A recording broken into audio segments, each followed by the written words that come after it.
business now has to be international. Even if you have a product that's made here and with customers here, you're competing on an international level anyway, because your customer can go on Google and find it anywhere in the world for the best price and get it delivered the next day. So if you're competing on an international level, you might as well be exporting. I started making handbags. And it actually developed into a little business. I started wholesaling, and it got to a point where I had to choose between career and business. Unfortunately, I had to keep the kids. But in the end, I did quit the job and started into fashion, and slowly it just evolved from there. When I started the business in fashion, I didn't have a fashion background.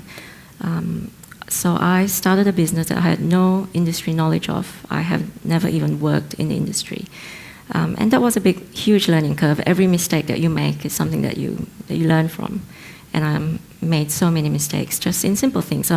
Getting something produced and getting sampling done was very difficult. I came from a professional background, for example, where people do tend to deliver on what they promise. But when it comes to sampling, you could have a beautiful sample. When the product comes out, it's totally different.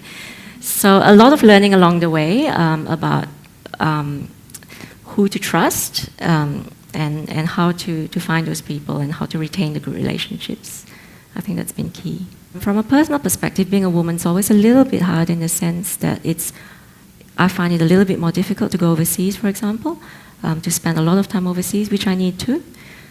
So those are the personal issues that I've found, but it hasn't been an industry issue for me. I have a really good business partner in Indonesia, and that's my main manufacturing and export market. I wouldn't be in business in export without a good local partner. That's the one tip I give to everyone. And she's got a very large retail operation in Indonesia, on a different line of product from what we are partner with.